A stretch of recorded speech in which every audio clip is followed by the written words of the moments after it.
Welcome back. You're watching On The Record and we're talking spin.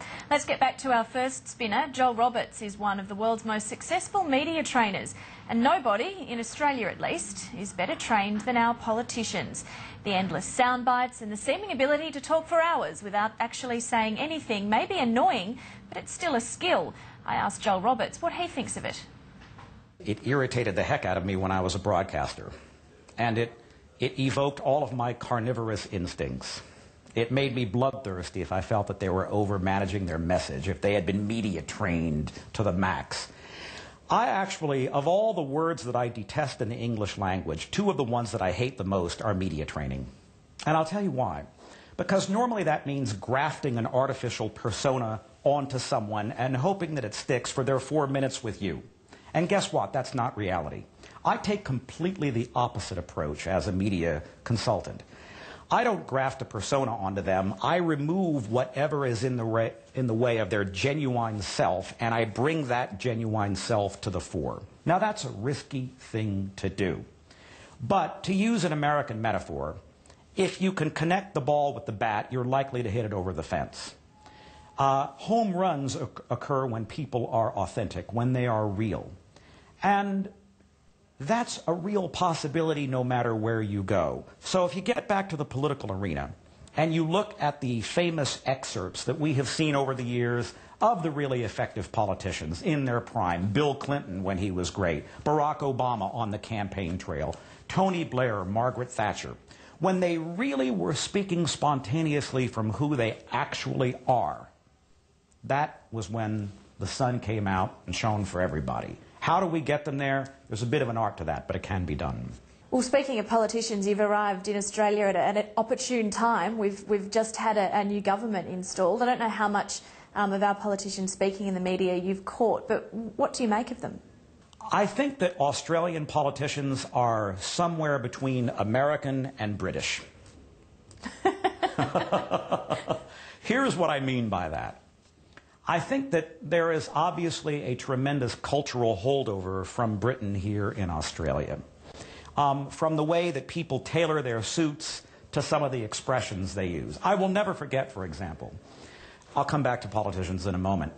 Some years ago when Paul Hogan had an ad for Australian tourism that aired in the United States, and he said, "America, you need a holiday, a fair dinkum holiday." And we all went, "A what sort of holiday?" We had never heard that expression in our lives. Now, that's probably not a British expression either.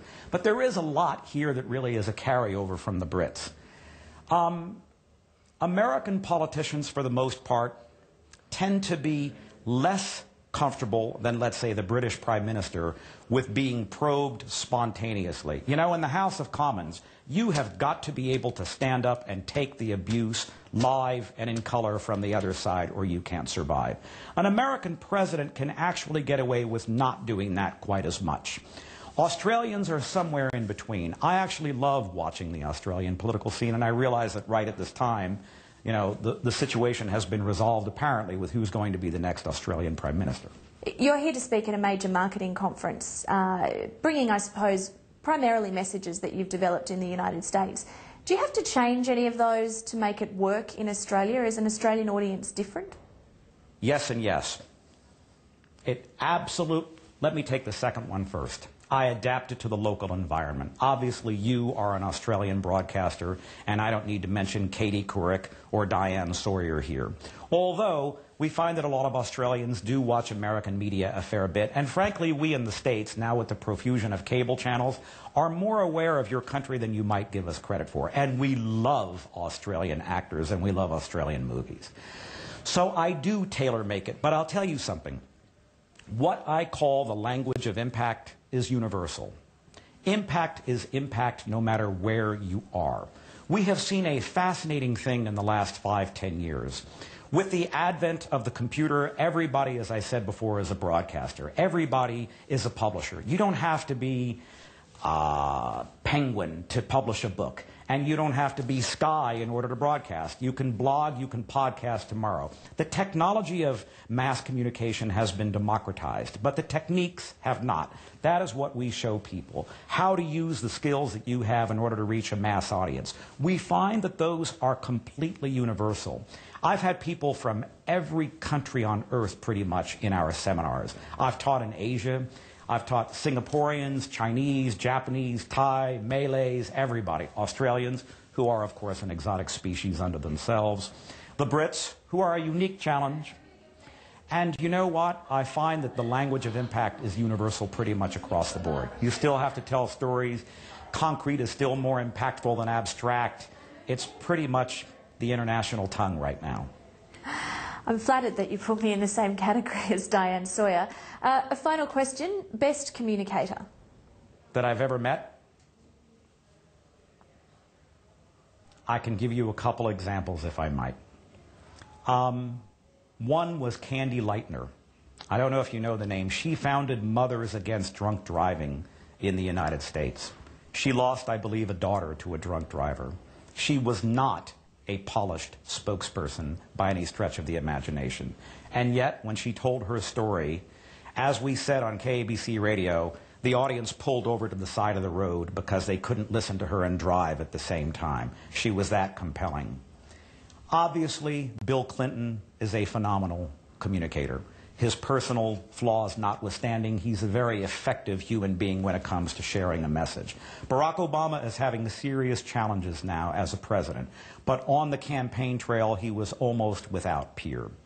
These are people that I've admired for a long time. On the other hand, there was a guy who was named in a... let's do this. Bill Cosby, the comedian, was named in a paternity suit in the United States once. A woman came forth and claimed that she was his illegitimate daughter, and he said, not true. Guess what? The actual father, an uneducated, practically illiterate guy, came out on Larry King Live, produced yellow, dog-eared photos of this girl when she was a baby, and said, you know, in the simplest, starkest, most unrehearsed, unpolished terms possible, that's my daughter. And you know what? It was breathtaking.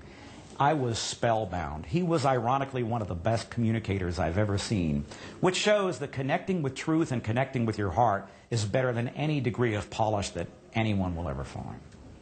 Joel Roberts. And you can find details of the seminar both Joel and Jay Levinson are speaking at by going to seminarwealth.com.au. Well, now for a look at communication and spin, a little